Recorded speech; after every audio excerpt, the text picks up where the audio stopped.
Well, Eric, it's another combine for you, and it's your second as a team's general manager. So thanks so much for your time. But I want to know, for you, over the last year, what have you learned about what it means to be a general manager for an NFL team? Well, I've learned a lot. I mean, you've got to be patient. I like to be aggressive. You've got to have a plan, communicate, be collaborative. I think you have to have empathy for people, understand where they're coming from, and be ready to pounce. And so we've tried to be aggressive. We tried to get some deals done as quickly as we can. We're trying to build the best team we can. It takes a lot of people. It takes coaches and scouts working together. It takes people in other departments to help to do the same. And we're excited about the future. We think we're headed in the right direction. We love our team.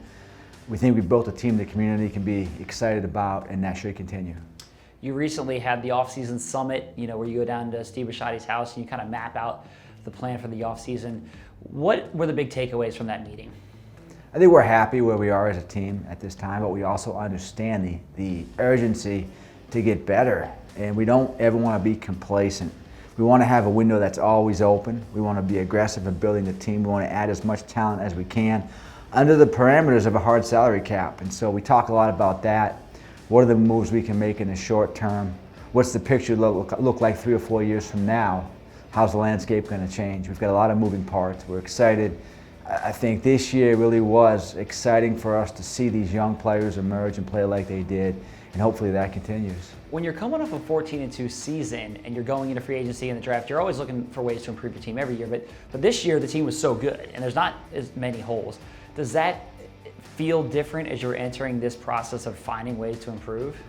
Well, we were good, but we didn't finish. We understand that. We embrace it. We were disappointed. It hurts. We've got to find a way to take our team to the next level. And that's the challenge. That's what stimulates me and the coaches every single day, our scouting staff, and really the organization, is how do we become the best? We weren't able to do that this year. So we're trying to find ways of being better. We want to find ways of being creative to surprise our opponents. We want to find ways to get more out of our players, whether that's on the field, schematically, developing our players, health-wise, wellness, strength and conditioning, those types of things. How do we become the best team we can be? When you go into the free agency process, I gotta believe that players around the league will be interested in playing with Lamar Jackson, that he is a draw. Do you expect that to be part of the conversation when you talk with agents and players? Well, we hope. I mean, we feel like he's one of the most exciting players in the NFL, and we think that he's a guy that's only going to get better. He's got an infectious personality. He's smart. He's a leader. He's insanely talented. We want to bring as many players and put them on the field with him at the same time so we can be the best we can be. He made such a jump from year 1 to year 2, and I know for him, he's continuing to find ways to improve.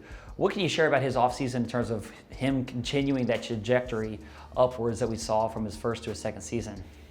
Well, there's nobody tougher on Lamar than Lamar. He's his own worst critic. He embraces it. He sees himself, I think, as a leader.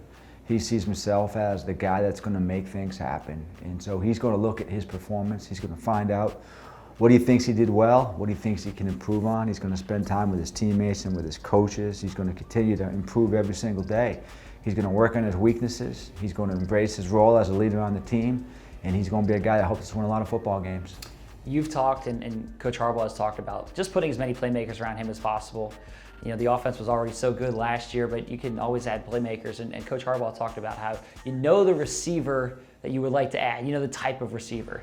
He didn't shed too much light on that, but I'm curious if you will. What kind of receiver does that look like? Well, we just want a really dangerous guy. I mean, the idea for us is to basically build an offense that's undefendable, that we have so many good players on the field that the defense simply can't match up.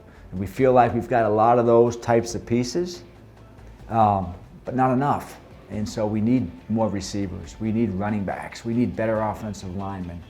We need to add as many good players as we can around Lamar so that every single play the defense is worried about who's going to get the football. Do you feel like this draft is a good one to find some of those playmakers? I mean, in talking with people here at the Combine, it seems like there's just kind of a lot of playmakers, and maybe that's just part of the evolution of college football, but when you look at the draft, do you see this as one where, hey, we're looking to add more playmakers, and this is a great draft where we can find those guys? Yeah, there's a lot of good receivers in this draft. I mean, you look at Alabama, you see a guy like Jerry Jeudy. You look at Oklahoma, you see a guy like CeeDee Lamb. You look at Penn State, you see a guy like Hamler. I mean, they're all over the place. T. Higgins at Clemson. I mean, you can find receivers in basically every single round. There's really good football players. And what we've seen over the last 3, 4, 5 years is these guys really do emerge more than ever before. We're seeing more and more young players become really good receivers early on in their NFL careers. Right now you have 7 draft picks, and by the time the comp picks are announced, that probably is going to be 9.